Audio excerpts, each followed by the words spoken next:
नमस्कार, मैं रवीश कुमार। गुरुग्राम दंगों की आशंका को नजदीक से देख रहा है, बल्कि 10 साल से देखता ही आ रहा है। जिस मानेसर की पहचान Maruti, Honda, Jaguar fitting, Jindal steel plant से हुआ करती है, मैन्युफैक्चरिंग सेक्टर से हुआ करती है, वहां के मजदूरों के जागरूक संघर्षों से हुआ करती है, उसकी जगह अब एक नया मानेसर आ गया है, मोनू मानेसर। यही नया मानेसर है और यही नया गुरुग्राम है। मोनू ही नया मैन्युफैक्चरिंग सेक्टर है। आपका गुरुग्राम मिलेनियम सिटी होना चाहता था, अब मोनू मानेसर होने लगा है। मिलेनियम की जगह मोनूनियम हो गया है। मोनू मानेसर के भड़काऊ वीडियो ही अब नया गुरुग्राम है। मोनू मानेसर ही गुरुग्राम और हरियाणा की राजनीति का ब्रांड एम्बेसडर है, जिस पर कथित रूप से जुनैद और नासिर की हत्या का आरोप है, मगर आज तक राजस्थान और हरियाणा की पुलिस उसे गिरफ्तार नहीं कर सकी। अगर मोनू मानेसर को लेकर समाज में इतनी सहमति है, तो उनमें आज का भारत अगला मुख्यमंत्री या प्रधानमंत्री जरूर देख रहा होगा, बल्कि चुपके चुपके देखता भी होगा। 21 फरवरी के हमने अपने वीडियो में मोनू मानेसर पर छपी तमाम मीडिया रिपोर्ट का सार पेश किया था। पिछले 2 दिनों से जो हिंसा हो रही है, उसमें मोनू मानेसर का फिर से नाम आ रहा है। अपने YouTube और Facebook चैनल से नफरती वीडियो डालने वाले मोनू मानेसर की हैसियत के सामने गुरुग्राम के तमाम अमीरों की ताकत रेत के समान लगती है। अभी इसके हैंडल हटा लिए गए हैं, मगर इसे YouTube ने सिल्वर बटन भी दिया था, क्योंकि इसके सब्सक्राइबर की संख्या 1 लाख से ज्यादा हो गई थी। मोनू अक्सर पुलिस वालों के साथ फोटो डालता है। ऑल्ट न्यूज की शिंजिनी मजूमदार ने लिखा था कि पुलिस ने ही इसे जिले की डिफेंस टीम का सदस्य बनाया। शिंजिनी ने अपने ट्विटर थ्रेड पर पुलिस अफसरों के साथ मोनू की कई तस्वीरें डाली हैं, जिनसे पता चलता है कि किस तरह से स्टेट और पुलिस का आशीर्वाद मिल रहा होगा। मोनू ने अपने सोशल मीडिया पर अमित शाह, अनुराग ठाकुर और दिवंगत अरुण जेटली के साथ भी तस्वीरें डाली हुई हैं। बूम लाइव के लिए विपुल कुमार और आलिशान जाफरी ने गौ रक्षा पर अपनी रिपोर्ट की थी और लिखा था कि इस रिपोर्ट के मुताबिक हरियाणा के महापंचायत में मोनू मानेसर ने खुलेआम गोली चलाने की बात कही थी। तब बूम लाइव ने मोनू मानेसर से पूछा था, तो मोनू ने कहा था कि वह बजरंग दल का सदस्य है, गौ रक्षा करता है। उस गांव में नहीं गया, वह पुलिस की मौजूदगी में ही गौ रक्षा करता है। भारत के प्रधानमंत्री नरेंद्र मोदी ने कहा था कि 80% गौ रक्षक धंधा करते हैं। इसके बाद भी इस व्यक्ति को राज्य का संरक्षण प्राप्त लगता है। असम की पुलिस किसी को गिरफ्तार करने कहीं भी चली जाती है। राजस्थान की पुलिस मोनू मानेसर को अरेस्ट नहीं कर पाती, हरियाणा की पुलिस भी नहीं। तो हम बात कर रहे थे गुरुग्राम की गगनचुंबी इमारतों में रहने वाले अमीर क्लास की और उसकी नागरिक जिम्मेदारी और समझ की। ऐसा नहीं है कि यह क्लास बोलता नहीं है। जब भी यहां बारिश के दिनों में सड़कों पर पानी भर जाता है, इस एक समस्या पर जरूर ट्वीट करता है, सरकार से सवाल करता है। लेकिन जब गुरुग्राम दंगों की आशंका से घिर जाता है, उसके बच्चों के स्कूल बंद हो जाते हैं, तब वह सरकार से सवाल नहीं कर पाता है। ट्विटर पर आलसी आंदोलन नहीं चलाता है कि नफरत का कारोबार यहां कब बंद होगा। कब मैदान में नमाज पढ़ने को लेकर, तो कभी हलाल बनाम झटका मीट को लेकर, तो कभी बिरयानी को लेकर नफरत का कारोबार कब बंद होगा। अभी तक 6 लोग इन घटनाओं में मारे जा चुके हैं। यह गुरुग्राम का सेक्टर 66 है। जली हुई दुकानों और बंद पड़ी दुकानों के आगे अब लोग नजर नहीं आ रहे हैं। आज रोहित के कैमरे से इस गुरुग्राम को देख भी लीजिए, जिसे आपने बड़ी हसरत से मिलेनियम नाम से सजाया था। इस शहर को 90 के दशक के बाद क्या कुछ नहीं मिला। इसकी इमारतों ने इतराना शुरू कर दिया, अपने नाम इस तरह से रखने शुरू कर दिए कि रहने वालों को भी मतलब का पता नहीं। यहाँ की हाउसिंग सोसाइटी के नाम Tulip Lemon, Mapsko Height, Ireo Victory Global, Palm Drive, Pyramid Urban, Ultima, Coralwood, Pioneer, Pinnacle, Hibiscus, Orchid Petals, Central Park, Sterra, Merlin Victory Valley. बिल्डरों ने समझ लिया था कि नया सपना दिखाना है तो नाम नए होने चाहिए। अब इस भारत को गंज और पुर वाले नाम पसंद नहीं आते। जिन देशों में नहीं होने की इनकी कसक थी, उन देशों से नाम उठाकर इनके नाम रख दिए गए हैं। यहाँ रहने वाले लोग कोई साधारण लोग नहीं हैं। ये वो लोग हैं जो भारत की नई अर्थव्यवस्था के लाभार्थी हैं और चलाने वाले हैं, जिन्हें बात बात में एक सुपर पावर इंडिया चाहिए, मगर इतना पावर लेकर भी शहर के अमीर लोग नफरत की राजनीति के खिलाफ नहीं बोल पाते हैं। इन इमारतों की रोशन जिंदगी के पीछे का इंसान मुर्दा नजर आता है। वह देख रहा है कि हर कुछ समय के बाद गुरुग्राम और पास के इलाकों में नफरत का मुद्दा खड़ा हो जाता है। वह केवल देखता है, केवल इन इमारतों में रहता है। आज उसकी चुप्पी या कौन जाने सहमति का फल उसके दरवाजे तक पहुंच गया है। उम्मीद है गुरुग्राम की इन हाउसिंग सोसाइटी के लोग स्कूल नहीं गए अपने बच्चों को सच सच बता रहे होंगे। नफरत की राजनीति में अपनी भागीदारी के बारे में भी बच्चों से सच बोल रहे होंगे। हम किसी साधारण शहर की बात नहीं कर रहे हैं। प्रति व्यक्ति आय के हिसाब से गुरुग्राम मुंबई और चंडीगढ़ के बाद आता है। चप्पे चप्पे पर इसकी अमीरी झलकती है और शॉपिंग मॉल में हाफ पैंट पहनकर शॉपिंग करने वाले मर्दों की चप्पे चप्पे पर चुप्पी नजर आती है। अब तो दंगों के कारण मॉल भी बंद हो रहे हैं। गोदी मीडिया देखने वाला यहां का समाज देख तो रहा ही होगा कि नफरत की आग लगाई जा रही है। उसके ड्राइंग रूम में हर दिन यह आग आ तो रही ही थी, इस बार शहर में आ गई है, घर के बाहर आ गई है। उनके ड्राइंग रूम में मोनू मानेसर के गुरुग्राम में आपका स्वागत है। हाउसिंग सोसाइटी में नफरत फैलाने वाले चंद परिवारों के लोग और रिटायर्ड अंकिलों को मांग करनी चाहिए कि हर सोसाइटी के नाम के आगे अब मोनू लगाएंगे। Monu Pinnacle, Monu Victory, Monu Tulip, Monu Lotus, Monu Ultima, Monu Astera, Monu Hibiscus. अगर इन सोसाइटी में अंकिल आंटी मोनू की तरह सोचते हैं, इस तरह की राजनीति का समर्थन करते हैं, तो इनकी सोसाइटी का नाम मोनू के नाम पर क्यों नहीं होना चाहिए?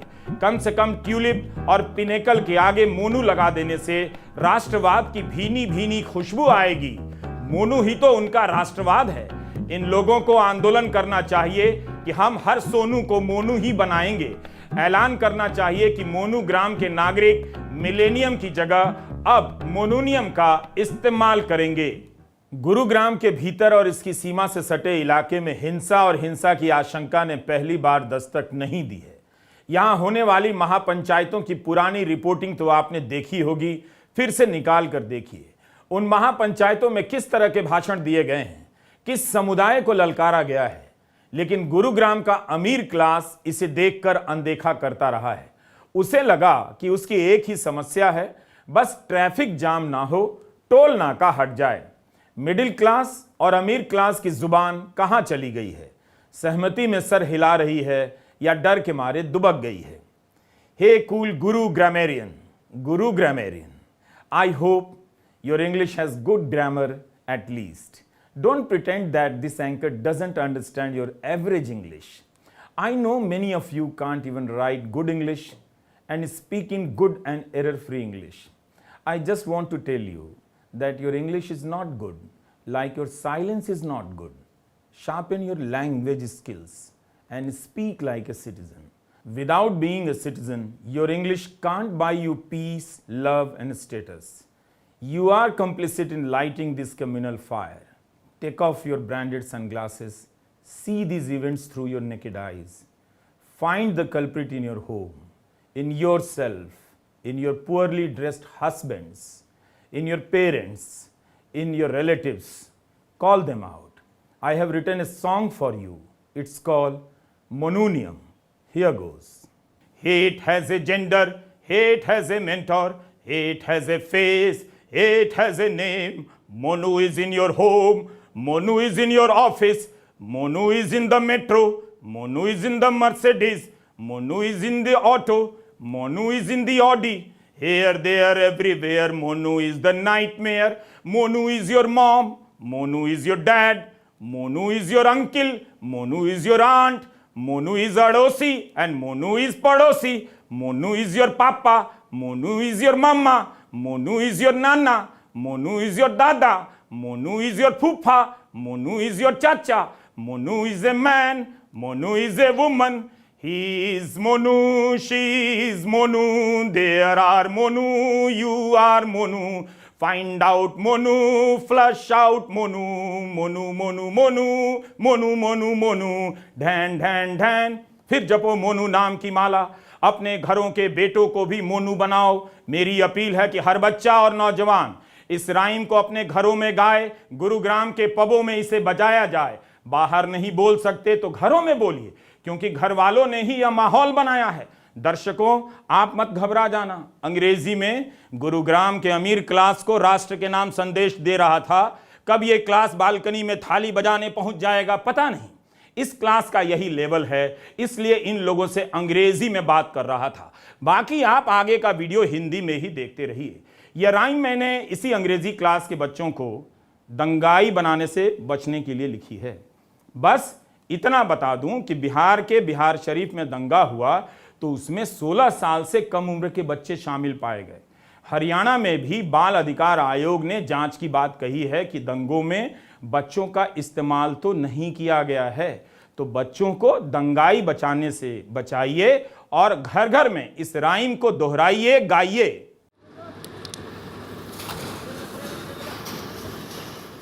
खबरों में गुरुग्राम की स्थिति तनावपूर्ण बताई जा रही है। सेक्टर 70 में कबाड़ के गोदाम में आग लगा दी गई। इसके कारण सेक्टर 70 के मॉल बंद कर दिए गए।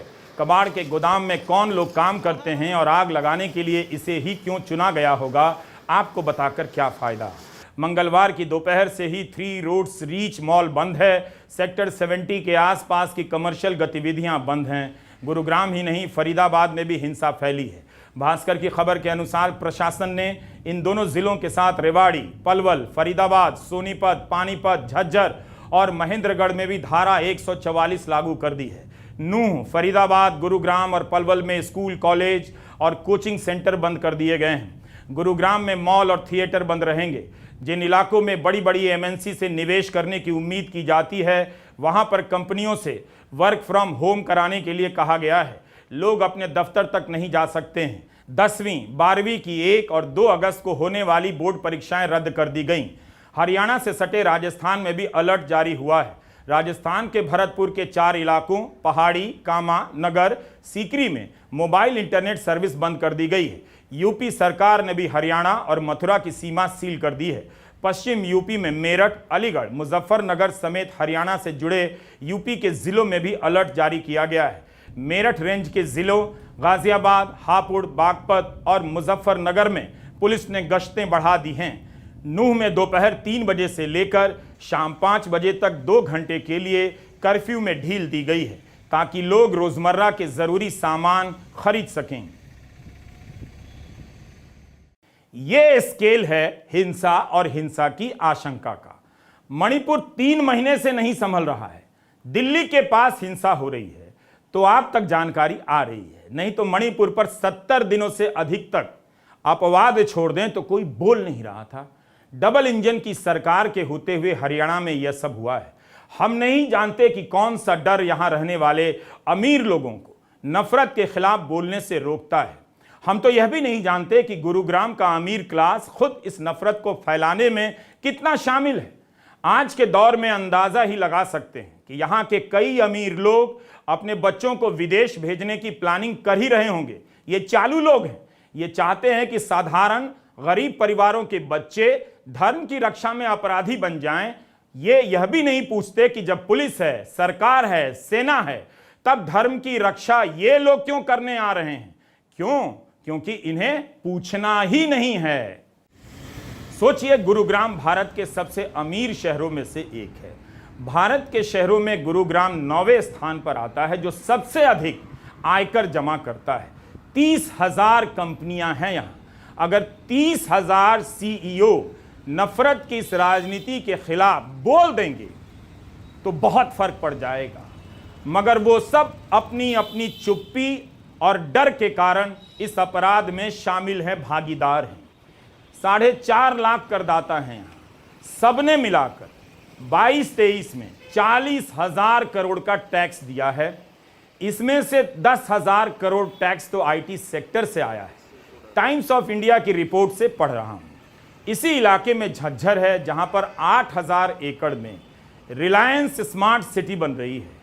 इसका नाम मेट सिटी है, मॉडल इकोनॉमिक टाउनशिप। इतना अमीर शहर दंगों की दहलीज पर खुद को देखकर रात भर जागता रहा, मगर चुप्पी साध गया। इनके बच्चे स्कूल नहीं जा सके, मगर इन लोगों के पास नफरत के खिलाफ बोलने का साहस नहीं है। जो लोग सड़क पर हैं अब वो भी चुप हो गए हैं, बहुत कम हैं जो बोल रहे हैं। 8-10 आदमी इधर से आए, वो मारपीट करते हुए, और उन पे वो पेट्रोल की बोतलें उतले भी होती थे, सब कुछ होता, ना पता किस टाइम उन्होंने आग लगा दी। मैं तो अंदर था। नुकसान तो इसमें लंबा है। कूलर भी जले, बोली जाए गद्दे भी जले, कपड़े के थान भी, वैसे भी 3 लाख का नुकसान है। सबको पता है, दुकान भरी रहती थी, मैं यहीं सोता था। अच्छा। हाँ, रात दिन मैं यहीं रहता था। इसे कुछ मदद मिली है? नहीं, कुछ नहीं, कोई मदद नहीं, कुछ नहीं है। मेरा सुभाष नाम है जी। आप क्या करते हैं? मैं बांसबली की दुकान है मेरी। थोड़ा इसके बारे में बताएंगे क्या हुआ? ये गलत हो रहा है जी, कोई गरीब आदमी को सेध रहे हैं, उपद्रवी हैं, गलत कर रहे हैं। ये ऐसा नाजायज नहीं करना चाहिए। अगर जो करना है तो जो जिसने कांड करे वहाँ जाओ, उनको करो। गरीब आदमियों क्यों सेध रहे हैं? ये हमारा तो कहना यही है सर। ठीक है जी, ऐसे फिर घटना ना हो, प्रशासन को सख्ताई से बरतना चाहिए। इसकी दुकान थी? ये दुकान है तो बहुत, हमें तो नाम पता नहीं है वो किसी का। कह रहे थे ना ये मोहम्मदन लोग थे। ये मोहम्मदन लोग थे, हम तो खाना खाने आया करते थे इधर, कोई पता बस। और ये कहाँ है ये लोग? हाँ जी, ये लोग कहाँ हैं अभी? अपने चले गए जहाँ पे रहते होंगे अपने घर वगैरह पे। हम तो हिंदू हैं जी, हाँ। हम तो बताएं साहब। अच्छा, आप हिंदू हैं ना? हाँ जी। अच्छा, आपको इस पे गर्व हो रहा है? किस पे? इन चीज़ों पे? इन चीज़ों पर गर्व ये हो रहा है कि कहते हैं कि किसी के बच्चों की रोटी पकानी क्यों जा रही है।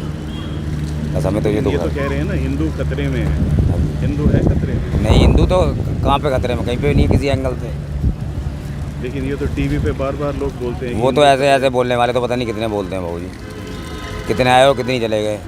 असली खतरा किसको है? असली खतरा उसको है जो चोर होगा। कौन चोर? जो कोई होगा, क्या कहते हैं, जो जानता होगा।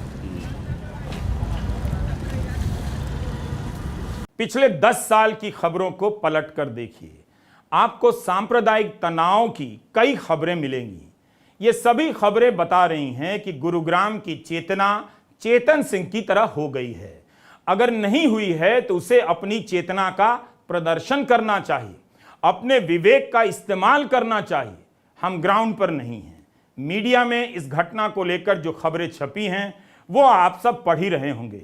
एक आवाज आई है, मोदी सरकार के केंद्रीय राज्य मंत्री राव इंद्रजीत सिंह ने कहा है कि नूह में दोनों तरफ से उकसाया गया है, लेकिन धार्मिक यात्रा में गए लोगों को तलवार और डंडे लेकर नहीं जाना चाहिए था। राव इंद्रजीत सिंह ने पूछा है कि उनको हथियार किसने दिए हैं इस प्रोसेशन में ले जाने के लिए। कोई तलवार लेकर जाता है कहीं प्रोसेशन में, लाठी डंडा लेकर जाता है। राव इंद्रजीत सिंह ने मीडिया से कहा है कि जब लगा कि पुलिस काफी नहीं है तो मुख्यमंत्री और केंद्रीय गृह मंत्री से संपर्क किया कि केंद्रीय बलों को भेजिए।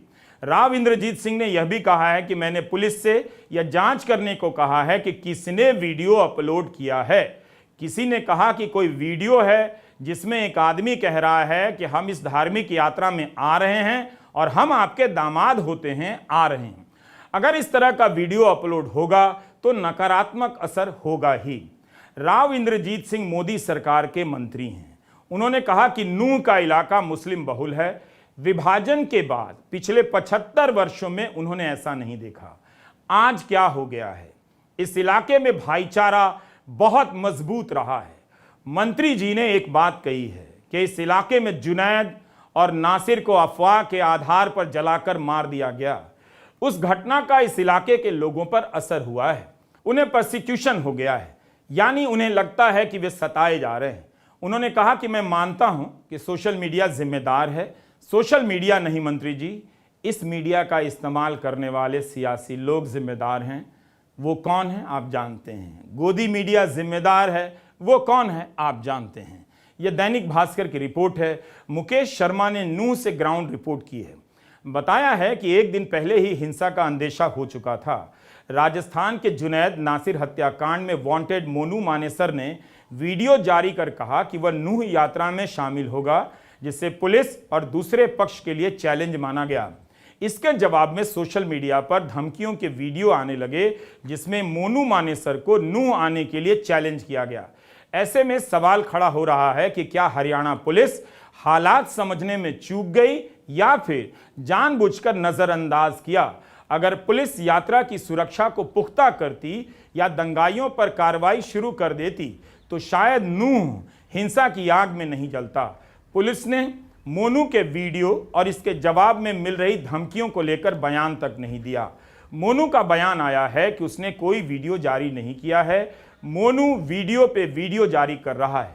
तो सवाल ये भी है कि फरवरी में नासिर जुनैद की हत्या के बाद से मोनू मानेसर अब तक पुलिस की गिरफ्त में कैसे नहीं आया है। फरीदाबाद से सांसद और केंद्रीय राज्य मंत्री कृष्णपाल गुर्जर का बयान छपा है कि दुर्भाग्यपूर्ण घटना हुई है जो नहीं होनी चाहिए थी। कुछ लोग भाईचारे को बिगाड़ देना चाहते हैं। खुफिया तंत्र को भी मजबूत करने की जरूरत है। मंत्री जी भूल गए कि 2018 में सुप्रीम कोर्ट ने देश के हर जिले में भीड़ की इसी हिंसा से सतर्क रहने के लिए पुलिस की एक पूरी व्यवस्था बनाकर दी थी। मंत्री जी को पता करना चाहिए कि सुप्रीम कोर्ट की गाइडलाइन का कितना पालन हुआ है। सुप्रीम कोर्ट को भी पूछना चाहिए कि उसके आदेश के 5 साल हो गए, इस गाइडलाइन के हिसाब से क्या क्या हुआ, क्या क्या नहीं हुआ। हर जिले में एसपी को नोडल अफसर बनाया गया है। उस नोडल अफसर से पूछना चाहिए कि उसके पास पहले से क्या क्या जानकारी थी। कोर्ट ने कहा था कि ऐसे मामलों में सजा तय हो, अभी तक कानून नहीं बना है। इसी 11 जुलाई को पूछा था सुप्रीम कोर्ट ने केंद्र और राज्य सरकारों से कि अब तक भीड़ द्वारा हिंसा और लिंचिंग की सजा को लेकर क्या कदम उठाए गए हैं। जो पुलिस भीड़ की हिंसा नहीं रोक पाती है, पहले से संकेत नहीं समझ पाती है, इस पुलिस के जवान भी मारे जाते हैं, घायल होते हैं। आज वही पुलिस फ्लैग मार्च निकाल रही है। दंगाई अपना काम करके चले गए हैं। वे किसी और शहर में निकलने की तैयारी कर रहे होंगे या फिर इसी शहर में दोबारा आ गए तो क्या आश्चर्य। आज गुरुग्राम के अलग अलग हिस्सों में फ्लैग मार्च निकाला गया। पुलिस ने लोगों से शांति की अपील की है। ये अपील भी उनसे की जा रही है जो हिंसा से दूर हैं या मूक दर्शक होते हैं। हिंसा करने वालों तक पुलिस की ऐसी जरूरी अपील कभी नहीं पहुंचती। विश्व हिंदू परिषद और बजरंग दल ने नूंह की हिंसा के विरोध में अलग अलग जगहों पर रैलियां बुलाई हैं। दिल्ली में 23 जगह रैली बुलाई गई है, ऐसी खबर छपी है। यह मामला सुप्रीम कोर्ट पहुंचा तो कोर्ट ने कहा कि इन रैलियों में नफरती भाषण नहीं होना चाहिए, हिंसा नहीं होनी चाहिए। पुलिस को यह सुनिश्चित करना होगा। इन रैलियों की वीडियो रिकॉर्डिंग के आदेश दिए गए हैं। स्क्रोल की पत्रकार सुप्रिया शर्मा ने ट्वीट किया है कि ऐसे तनाव के समय में दिल्ली पुलिस बजरंग दल को जुलूस निकालने की अनुमति ही क्यों दे रही है। न्यूज 24 से हरियाणा के उप मुख्यमंत्री दुष्यंत चौटाला ने कहा है कि हरियाणा हिंसा के लिए यात्रा निकालने वाले दोषी हैं। सोशल मीडिया में लोग अपने अपने धर्म के हिसाब से तर्क गढ़ चुके हैं। वे हर रिपोर्ट में धर्म के हिसाब से अपराधी की पहचान कर रहे हैं। आग लगाने वाला मीडिया बहुत चालाक है। जब भड़काता है तब धर्म का नाम लेकर डिबेट करता है, जब आग लग जाती है तब उपद्रवी कहता है। कुछ गोदी मीडिया बेशर्म हो चुका है, वह एक तरफा रिपोर्टिंग करता जा रहा है। तय आपको करना है क्योंकि शहर जलता है, सभी के बच्चों के स्कूल बंद होते हैं। एक मजबूत सरकार और मजबूत नेता के दौर में आवाम, जनता इतनी कमजोर हो चुकी है कि वह अब अपने बच्चों को दंगों की चपेट में आने से बचा नहीं पा रही है, उसके खिलाफ बोल नहीं पा रही है। सांप्रदायिकता आपके बच्चों को मानव बम में बदल देगी। कहते कहते थक गया, मगर एंटी मुस्लिम नफरत की आंधी रोकने वाली जनता ही गायब नजर आती है। उम्मीद है आप सभी हैं और हमारा ये वीडियो देख रहे हैं। नमस्कार, मैं रवीश कुमार।